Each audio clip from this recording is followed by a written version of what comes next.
बस पूछता है भारत की शुरुआत में। बाबुल सुप्रियो ने रिजाइन कर दिया, ये तो आपको पता है, वो राजनीति छोड़ रहे हैं, लेकिन हम आपको बता रहे हैं उन्होंने जो पहला ट्वीट किया था, ये जो जानकारी आई है, पूछता है भारत की शुरुआत में, ये बिल्कुल चौंका देने वाली है। दोनों दिखाएंगे, ब्रेकिंग न्यूज लाइए,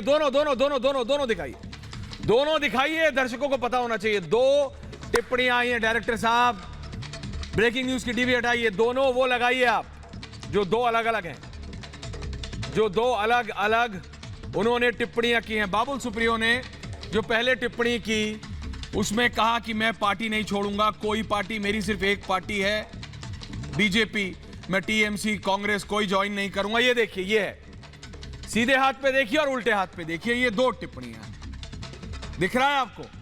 अगर नहीं दिख रहा है तो मैं आपको बता देता हूं। और ये डिबेट से पहले मैं इसलिए जा रहा हूं क्योंकि ब्रेकिंग न्यूज आई है, बाबुल सुप्रियो 2 बार के मंत्री हैं, एमओएस रहे हैं 2014 में, 19 में कहा जाता था हैंडपिक्ड है प्रधानमंत्री के, सिंगर हैं बहुत अच्छे एक, लेकिन जो इन्होंने पहले में लिखा कि कोई और पार्टी नहीं, पार्टियों का नाम लिखा, बंगाली में है दोनों, लेकिन दूसरी टिप्पणी में टीएमसी कांग्रेस नहीं ज्वाइन करूंगा, हटा लिया है। मेरे साथ बीजेपी के सांसद राहुल सिन्हा जुड़े हुए हैं। राहुल जी, बाबुल सुप्रियो ने छोड़ी राजनीति, छोड़ी तो छोड़ी, स्पीकर से मिल रहे हैं सांसद पद छोड़ने के लिए, लेकिन जो दूसरी टिप्पणी आई है उसमें से उन्होंने सिर्फ वो लाइन हटा ली है राहुल जी, जिसमें वो ये कह रहे हैं कि मैं टीएमसी या कांग्रेस ज्वाइन नहीं करूंगा। राहुल सिन्हा जी। जी सांसद महोदय। बाबुल सुप्रियो जी ने 2014 साल में, मैं जब बंगाल का अध्यक्ष था, उस समय पार्टी में योगदान किया और आसनसोल से उन्होंने सांसद बना जी। तो उस समय से ही उनसे हमारा बहुत परिचय है और क्लोजली अटैचमेंट भी उनके साथ पूरा रहा। थोड़ा कलाकार होने का कारण थोड़ा भावुक भी बाबुल सुप्रियो जी है, इसीलिए जो उन्होंने कहा वो भावुकता से कहा। मैं समझता हूं जो अभी वो सांसद भी है, भाजपा का नेता भी है और राज्य इकाई का साथ उनका संबंध भी अच्छा है, केंद्रीय इकाई का भी संबंध अच्छा है, इसीलिए जो भावुकता से उन्होंने जो बात कहा या जो बात पोस्ट किया, ऐसा भावुकता से उन्होंने कर दिया, लेकिन वो पार्टी में ही है, पार्टी में ही रहेंगे और हमारा साथ भी रहा। नहीं, आप कह रहे हैं, ठीक है, बहुत बहुत धन्यवाद राहुल जी, लेकिन मैं इससे संतुष्ट इसलिए नहीं हूं क्योंकि उन्होंने अभी कुछ ही देर पहले, और मैं दिखा रहा हूं अपने दर्शकों को, और सारा की सारी जिम्मेदारी मतलब दर्शक देखें, एनालाइज करें। अगर मैं एक टिप्पणी लिखता हूं, ट्वीट करता हूं और अगर उनकी टीम भी करती है तो 5 से 7 मिनट के अंदर 5 से 7 मिनट के अंदर सिर्फ, समझ रहे हैं आप रतन शारदा जी, इस पे मैं एक टिप्पणी आपसे चाहता हूं और उसके बाद फिर मैं डिबेट के टॉपिक पे जाऊंगा। रतन शारदा जी, इस पे मैं एक टिप्पणी आपसे इसलिए चाहता हूं कि बाबुल पहले कहते हैं कि मैं कांग्रेस टीएमसी कोई और पार्टी ज्वाइन नहीं करूंगा, और अब थोड़ी देर बाद 10-15 मिनट बाद, आधे घंटे बाद, 1 घंटे बाद हटा लेते हैं, उसी को एडिट कर देती है उनकी टीम या वो खुद, और उसमें से वो लाइन हटा लेते हैं कि मैं टीएमसी कांग्रेस या कोई और पार्टी ज्वाइन नहीं करूंगा। रतन शारदा जी, इंडिकेशन साफ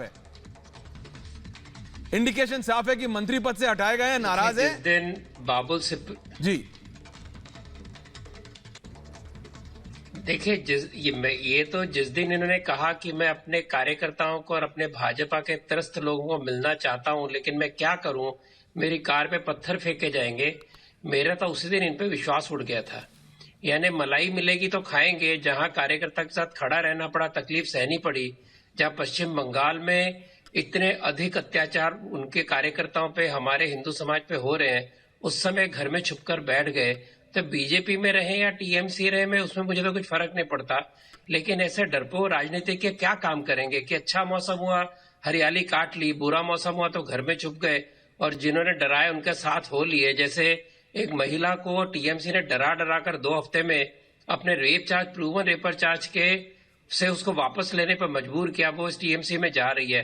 तो इस डर के माहौल के अंदर बाबुल सुप्रियो ने केवल 7 साल अच्छी फसल काटी और डर का माहौल आते ही छोड़ने की बात कर रहे हैं। ये एक टिपिकल आज की राजनीति का दर्शन है। मुझे पता नहीं ये कहाँ जाएंगे, लेकिन जैसे मैंने कहा, जब कार्यकर्ता मर रहे थे तब इनको घर से निकलने डर लग रहा था। मेरा इस बात से बहुत मन त्रस्त है बाकी इनकी इच्छा है, जहां मर्जी जाए। संगीत रागी जी, एक टिप्पणी आपसे भी ले रहा हूं इस पे, और उसके बाद फिर जो विषय है उस पे बात करेंगे। संगीत रागी जी, बाबुल सुप्रियो जैसे कई और ऐसे लोग हो सकते हैं क्या, जिनको लगा हो कि अब उनका कुछ बीजेपी में काम नहीं है तो भाई चलो निकलो, मंत्री थे इतने दिनों तक, अच्छी खासी मलाई काट रहे थे, अब कुछ नहीं तो निकलो।